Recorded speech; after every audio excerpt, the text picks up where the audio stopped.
Hello, everybody. Welcome to the show, Soulganize Your Life. And the purpose of our show is to dive in and discern the difference between our ego, which is organized, through our daily life as sort of from a psychological distorted point of view that we were trained into and cultured, sort of conditioned us to see from, and also soulganizing our lives, which I would call some kind of divine inspiration that you receive inside of you.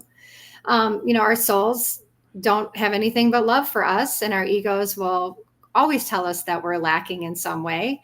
And never be enough. Our soul will know that our happiness is going to come from inside, and our ego will keep telling us that our happiness will come from possessions and recognition from other people.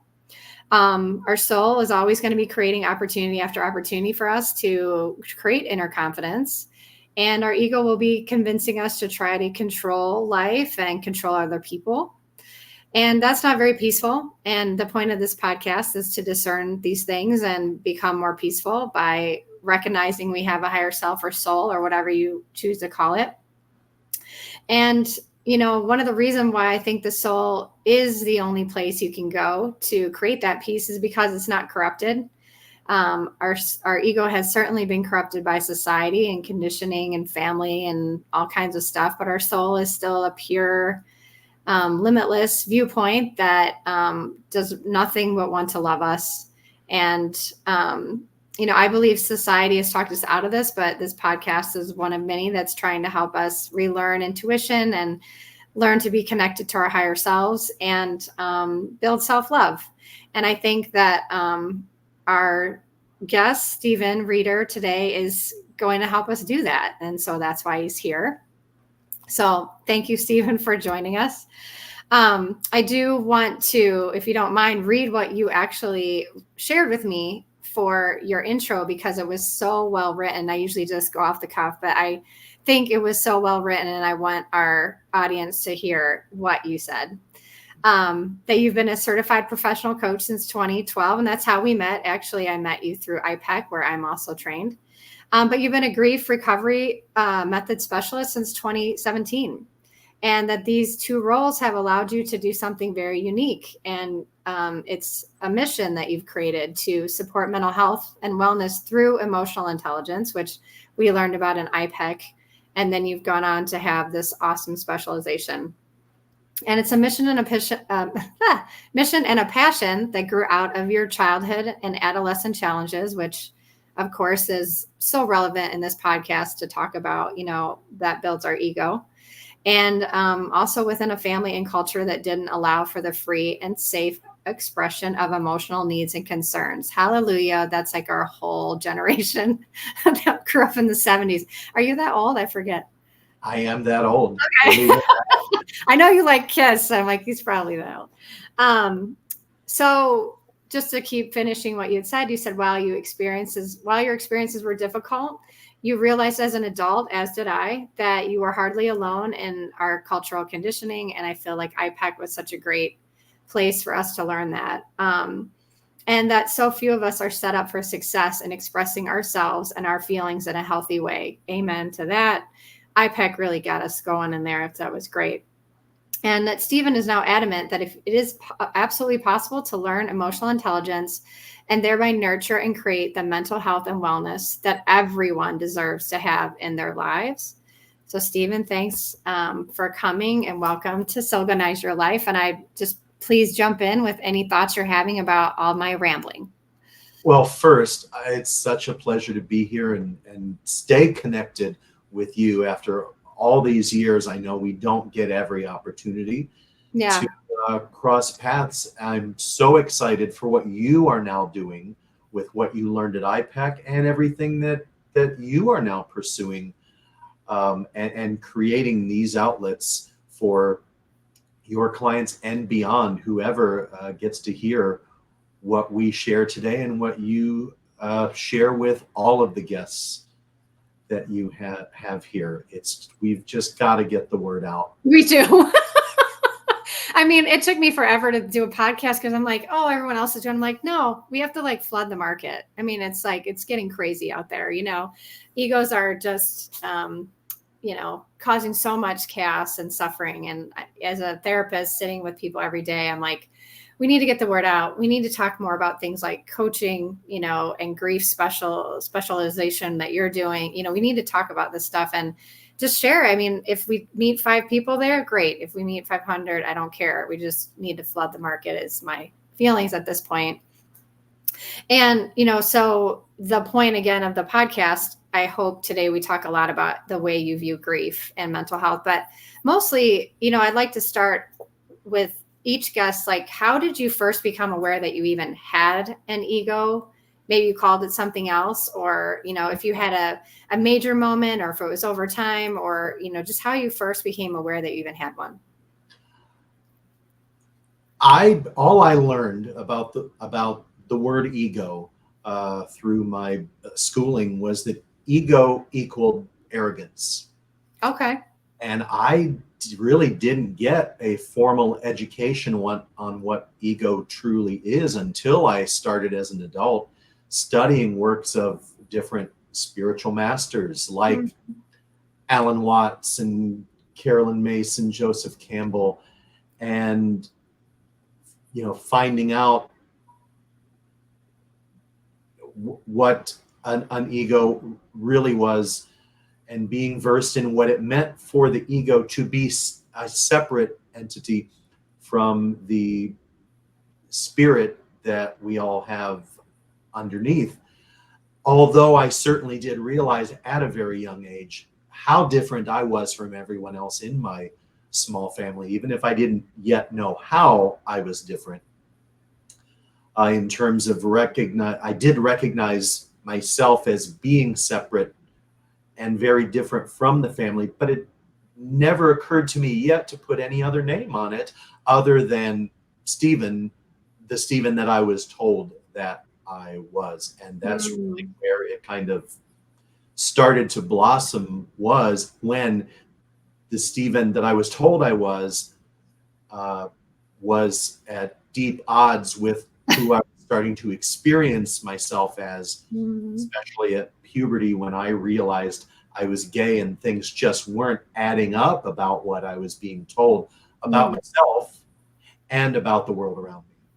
Yeah, that's awesome. And so you didn't know it was the ego. You didn't know that feeling of separation was sort of a mental activity in the mind that was created by what you were told growing up, but you have a visceral remembrance of it around, you said, puberty, realizing like what was sort of being pounded at me from my parents or society wasn't what I was feeling. And so what did you do with that? How did you handle that as a kid? Well, one of the things in looking back, and how could I know any different back then? I was the kind of kid, I don't know why, I probably never will. I pretty much accepted everything that was given to me. Okay. Without question. So when I started to get these messages, I just really retreated. I made sure I had to fly under the radar, not be seen, not be heard, hide, because I was in real danger. If you think about, I mean, we talked about the culture that we grew up in. I'm hitting puberty in the early 80s. Yeah. Growing up in a military family. Oh, wow. Living mostly in the deep southeast United States, Mississippi and Florida and the Carolinas. Remembering that I'm realizing gay just as the AIDS epidemic is starting to break open, and there's all this talk about how horrible certain people in our culture are, and suddenly I learned that I'm one of them. I mean, you saw the Kiss poster behind me. I was already listening to the devil's music in the first place. So by the time I started high school, my family had relocated 7 times. So I had no foundation of lifelong stable friendships that I had carried with me. I'd repeatedly said goodbye to every friend I had probably ever made wherever I lived, because there was no internet to keep in touch. I had repeatedly said goodbye to my father, who was sent off on Navy deployments, and how gutting it is as a child to kind of watch them march onto buses so that they're taken off to the dock, and then dad is gone for months at a time. And then because we live in so many places, the only vacations we took were to go to Ohio to visit my grandparents, which was bliss. That was the one little bit of stability I got, was grandma was always at grandma's house. Mm-hmm. That was bliss for like 2 weeks. And then we had to pack the car and leave. And I was just inconsolable. Wow. Every time, because I was going, leaving the bliss and going back to the chaos of, among other things, an older brother who was really a bully, quite frankly, still bullies me to this day in the climate that the cultural climate that we're in. And I didn't realize at that time how cumulative all this pain and loss is, until I learned what grief really is. And that is what I had been carrying, all of it, all that time, that I had never been given tools to work through. Wow. So there's a lot there to unpack, but, because I really want to make sure we discern the ego that's happening here, right? And what I've figured out from other guests is, I have a lot of judgment about the ego, but really just its ability to cause us suffering. But there's also great parts of the ego, because you are a separate body in a vulnerable situation when you're a child, right? And you need, as Freud said, defense mechanisms to get past it. And you said you retreated, right? That was one of your things, to retreat and not really share. But like, from your own perspective, during all of that time, like, what part of you was suffering in what different areas, and what part of you was being saved by your ego, right? Like, what were the two different sort of dynamics there? On one hand, I'm getting the messages that I'm not welcome. I'm maybe not even a good person. Yeah. So the ego that was there to protect me was to say, oh my gosh, get somewhere safe. Stay out of the way of danger, even if it means that you're just invisible for indefinitely, perhaps. But also having to sort through, how true is this, what I'm learning about myself? And being a young child who did accept most things just at face value, because I trusted the people around me to know what they were talking about. And so that was very conflicting when I didn't have the answers yet. And so those two parts that you're describing, were sometimes at odds. What's really true about me? And I didn't know yet. Yeah. Well, and it's interesting, because truly our egos do develop out of a need for safety and security. They're not meant, they don't develop first just to torture us.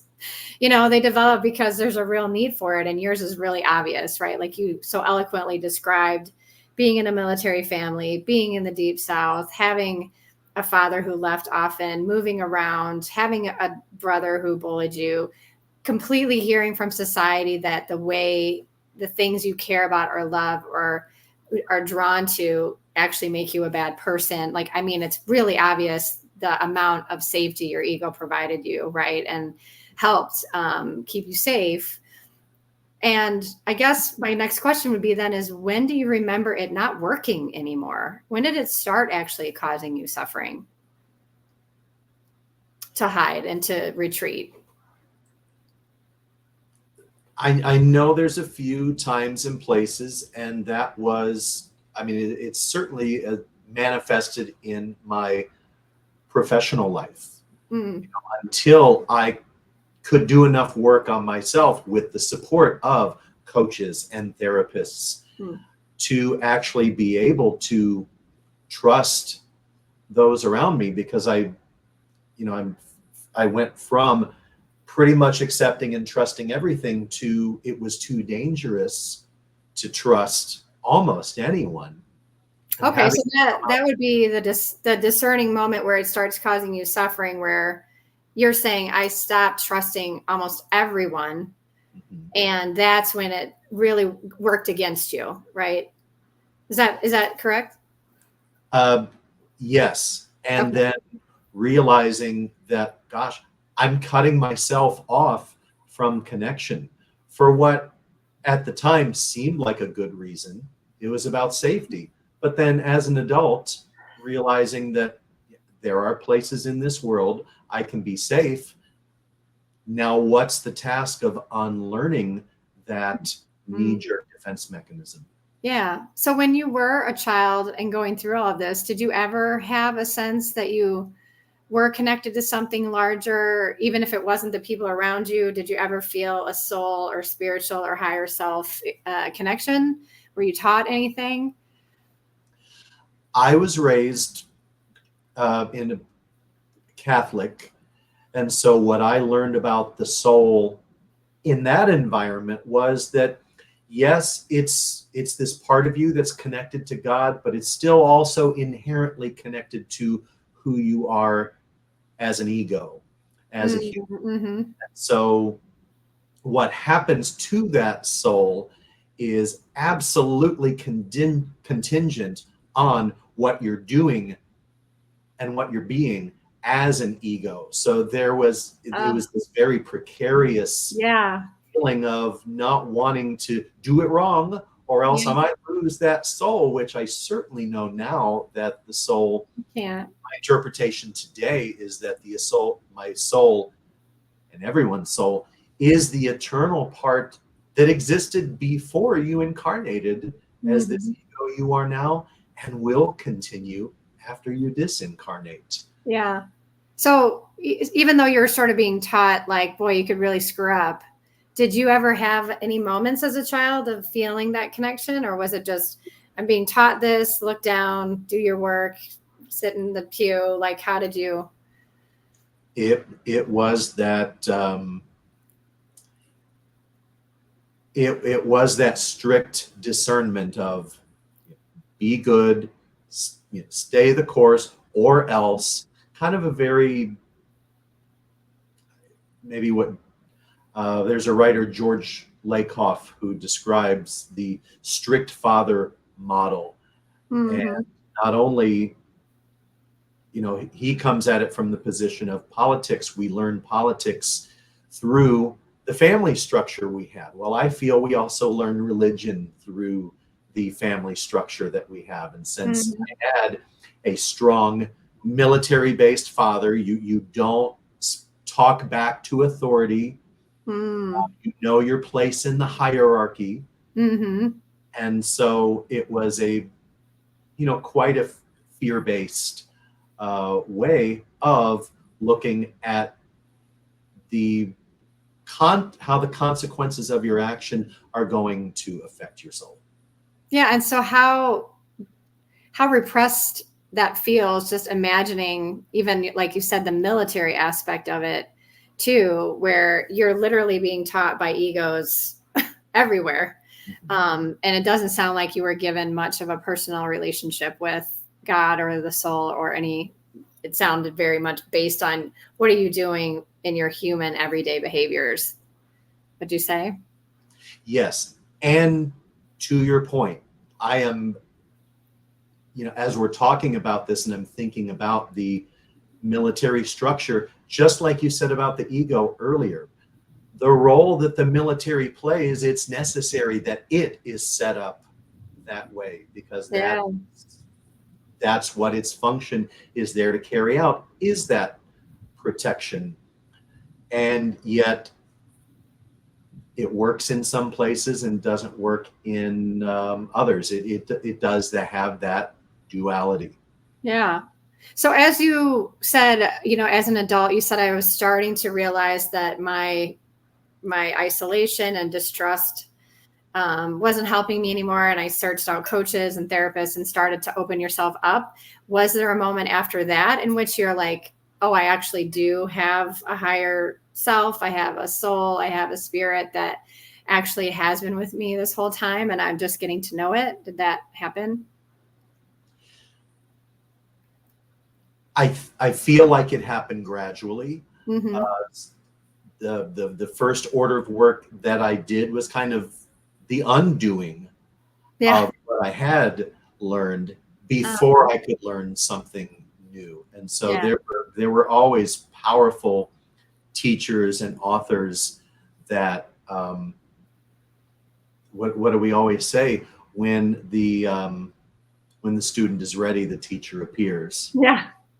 And so the works that just kind of fell into my lap at that time, and that helped me leave behind some of those limitations, understand better what the ego is and what it's there for, Mm-hmm. and also the limitations of the ego and the difference of the soul being that place of connection, because maybe that's something that I don't know about everyone, but in the way I learned religion as a young person, it was this constant message that you are separate from God. At the moment that you incarnate in this world, Right. you are separate, and it's always this quest to get back, reconnect.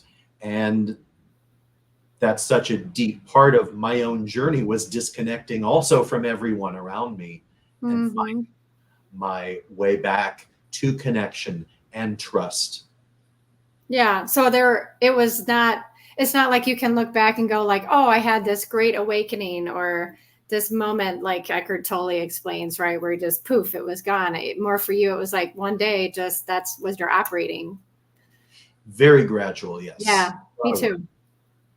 Yeah. And I think that, from IPEC, right, we learned the 7 levels of energy and the self perception chart, and it was so helpful. I remember just not getting it. I'm like, what do you mean selfless? Like, or selflessness, right? Like, remember the higher levels were always described as, well, you wouldn't have a sense of yourself. And I'm like, well, how is that good? Like, it took me forever to kind of get the idea that it actually feels better to just know that you are a divine being rather than this personality. Like, it just took me forever to be like, oh no, I'm just divine love. Like, that's all I am. And it was such, I can't tell you when that happened exactly, but over time and just constant learning and constant trying to embody that, even though it was awkward and weird, it did work. And to your point, it was gradual, and can't pinpoint it, but no, you don't want to go back, right? Absolutely. And I was going to say, thank goodness we can't. I know, right? Like, once you're aware, you're like, oh, can't yeah.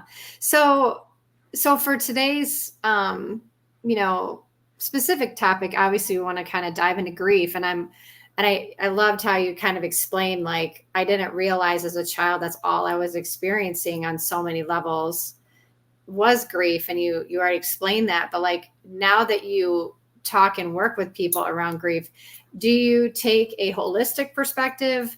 Do you say, sort of how I'm laying out, there's an ego and a soul involved, and where do you, I mean, maybe you go all the way to death, right? Of like, what do you believe about, like, how does that work for you and a client?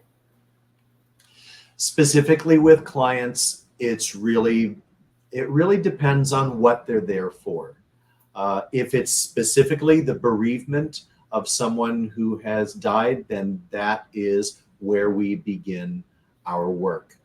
Part of that work also includes learning that grief goes far beyond the bereavement Yeah. of someone dying, although that's what most of us associate grief with. A Right. Right. great definition of grief is that it is the normal and natural emotional response to loss or change of any kind. And if you think about the story, my ego story that I presented, that I lived in Yeah. my adolescence, every loss that we experience, it has a cumulative effect.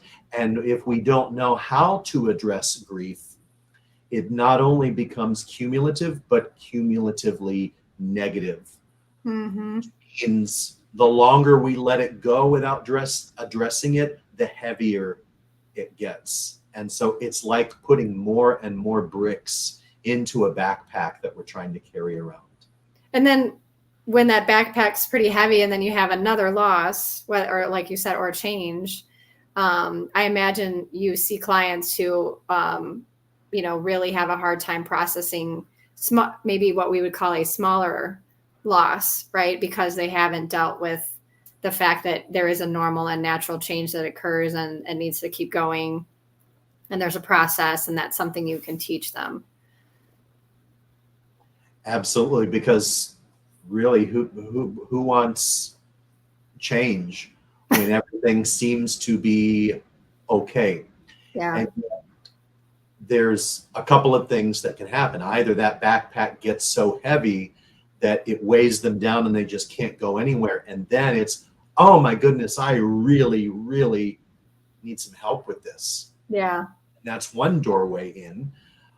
But another is that when it's not so heavy, but it is causing us pain, and this really is central to some of the theories that come from grief recovery method, is that in IPEC, we would call this level 3 energy.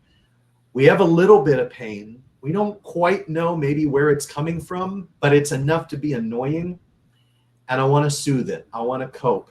And that is the doorway into what in grief recovery method we call short-term energy relieving behaviors, but what the rest of us laymen call addictions. If I have a drink, I'll feel better for about 30 minutes or maybe a couple hours.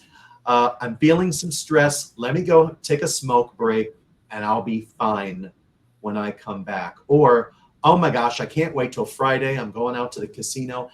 Anything that can become a compulsive behavior that temporarily relieves the pain.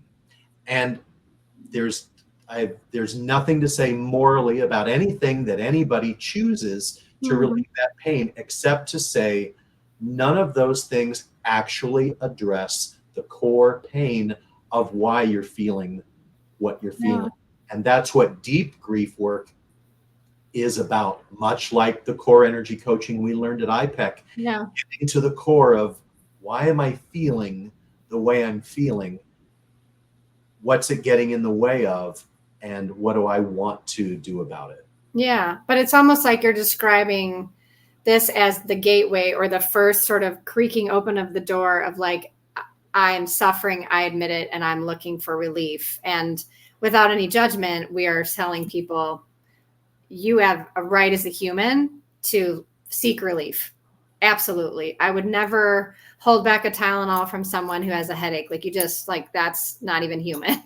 And so you're saying for your work, sometimes and more often maybe than just like a complex bereavement issue where someone has passed away, people are just feeling that nagging, like, I'm getting relief, but it doesn't last. And in fact, I'm still feeling the bag of bricks on my back.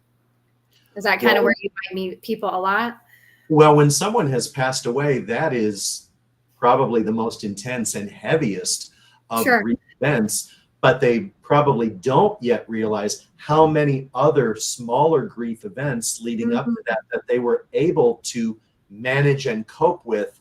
But the loss of my father, my mother, my spouse, I don't know what to do with this because there's not enough Tylenol in the world. Wow. So you're saying that a lot of times maybe you're not saying this, but like, is the way someone may cope with death can also have to do with the amount of grief and loss they experienced in the past that they may be not even aware of? That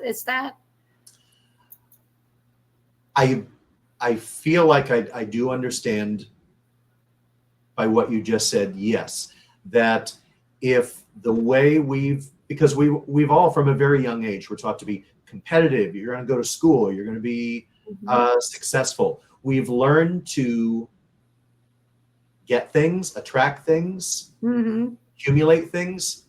We've never been taught how to let them go. Oh, good We've point. never been taught how to lose something.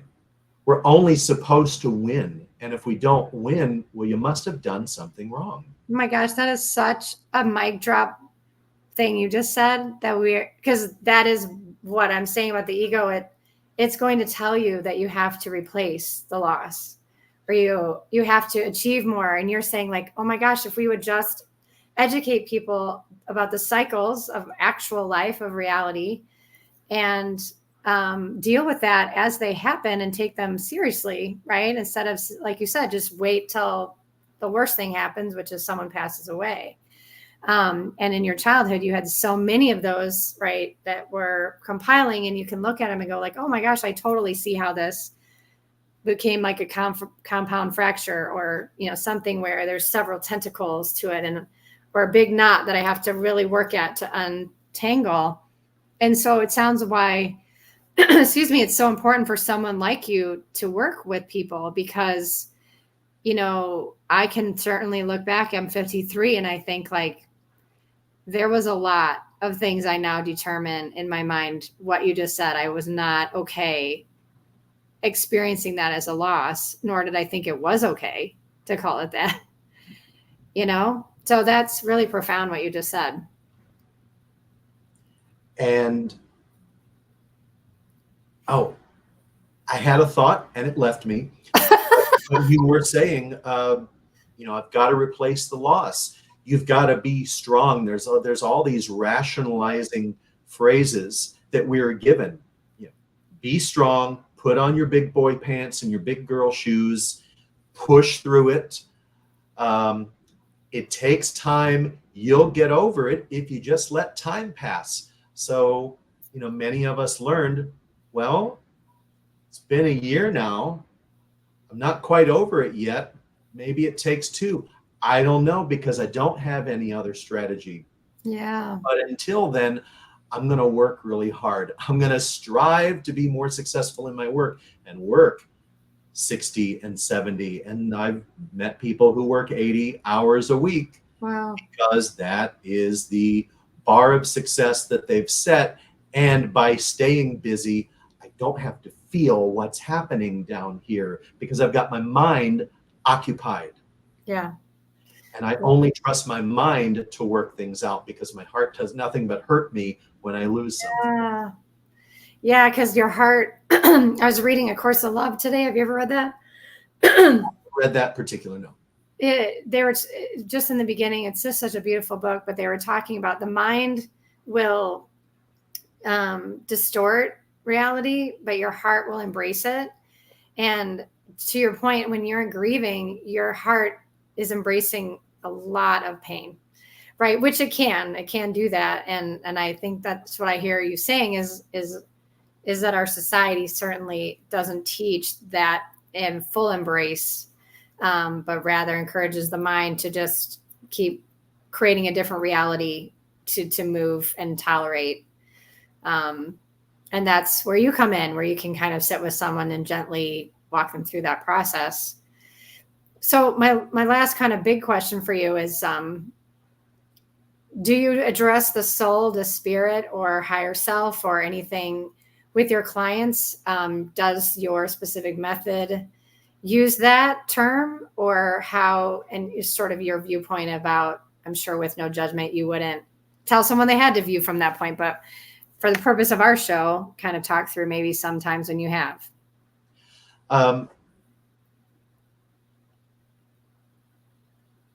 At the moment, I'm not.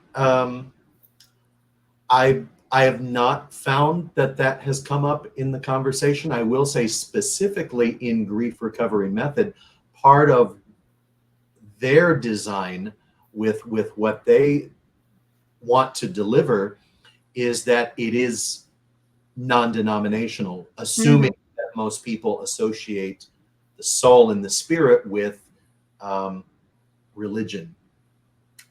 But to your point, I do feel like when we are able to connect head, heart, and gut, we do have a fuller and richer experience of who we really are. Mm-hmm. And without saying that that is the soul of who we are. Yeah. So for you, the soul process that I might be talking about here is something that you would call organizing the mind, the heart, and the gut to create a whole process of actually doing what we're not taught to do, which is to embrace, experience loss, and learn how. Because our soul clearly wants us to experience it. I mean, our lives are a series of losses in a lot of ways. And then there's a big one at the end, And so our soul wants us to experience this. And I think in your method, you're saying there's a real practical way to embrace that. And it's through a specific method, and it's connecting the three things where we're usually just trying to use our mind to cope and tolerate and move forward. Yes. Okay. What really comes to mind is the image of the Tao, the yin yang circle that you often see. We often want the light without the dark. Mm-hmm. We want life, but don't want death. Yeah. We want happiness, but not the sadness. And where that split is happening inside of us is we want the mental stories that we're telling ourselves, and we want them to be true. And if the heart tells us that it's not true, here's what's really true, then we try and cut that off. Mm-hmm. And then we're trying to experience only half of the Tao, which is not possible, which is why we struggle so hard, and why we resist. And so that is part of what my work, as you've described it, is integrating the soul. Because when you are open to gain and loss, light and dark, then there is the wholeness. And that is the only place that I believe the soul can truly be with us in its fullness, is in, well, redundant, the fullness of accepting both sides and not resisting either.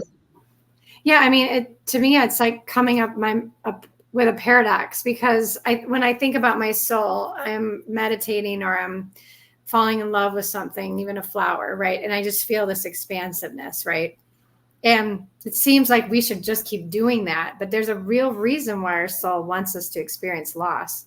And there is a big contraction there. And so I'm just confused right now thinking about this, because I've never thought about it before. And maybe you can help walk me through this. Like, if my job is to keep expanding and growing my consciousness and literally feeling my light going outwards, why would my soul want me to experience contraction and loss? There must be some wisdom there that maybe you've read or believe, right, about that. And you kind of talked about it with the yin yang, but yeah. Can you say anything to that? Well, you said it earlier, we all will experience the ultimate loss, and that is the loss of our ego when we die, when we incarnate. Yeah. And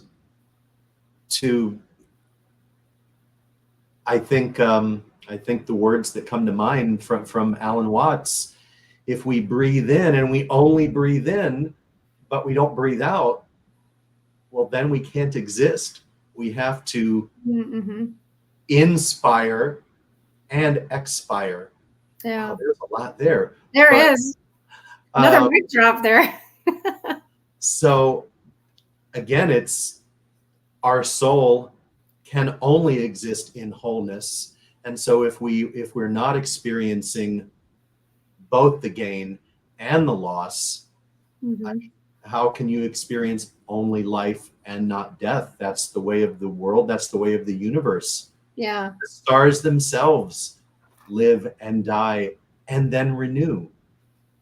So I'm even more convinced after talking to you how important it is for us to talk about this. Like, it is just not talked about. I mean, I have 2 kids and I'm constantly saying, oh, you're growing. I mean, like, but there's, I wonder what kind of pressure that puts on someone to not feel like is it okay if I am retreating? Is it okay if I'm losing? Is it okay? Like, yeah, I mean, I could talk to you about this. I feel like another hour, because it's really helping me become aware of maybe even my own ego viewpoint, right? That I shouldn't experience loss, and everything should be roses. And even when someone dies, well, we just go, we still live on. It's like, no, you experience like horrific feelings. And maybe they're more horrific because of the belief that we shouldn't experience that. I agree with that 100%. Part of why it can be so traumatizing and horrific is maybe we have this core inner belief that this was never supposed to happen. When in fact, in the way of mortal life, it's the most natural thing that could happen. And what grief is really there to reflect is the love that you had for the person you lost. Mm-hmm. I'm grieving so deeply because I loved my grandma so much. And I have to contend with the fact that she's gone and will never return. That is a gut punch and breaks my heart. Yeah. Yeah, I heard grief is sometimes love with nowhere to go. I've heard that before, and that sounds like what you're saying. So I guess in the closing of what we're talking about, knowing that this is important, are there specific things you'd want an audience to know that you do as Stephen that could really shape an understanding of like why someone would want to work with you specifically? It's really number one, having that vocabulary of emotional intelligence, understanding all these facets of grief that we've been talking about. Someone who says, well, my parents are alive, my grandparents are still here, I really don't have any grief to work with. And chances are they don't realize what has been there and how it's now manifesting, where I talked earlier about addictions and the energy relieving behavior, and sometimes being able to track that back to, oh, I started smoking when, and they're able to put together, wow, here's what was happening in my life at the time that I started. No wonder I needed this stress relieving behavior. Oh my God. Having that vocabulary, if you don't have the vocabulary, you literally can't talk about it. Wow. Okay. So that's one part where you're really zone in with a client to help them understand the different words and ways to express something that we were not taught to express. Yes, because that's how your logical mind can start to understand what's happening in the feeling heart and gut.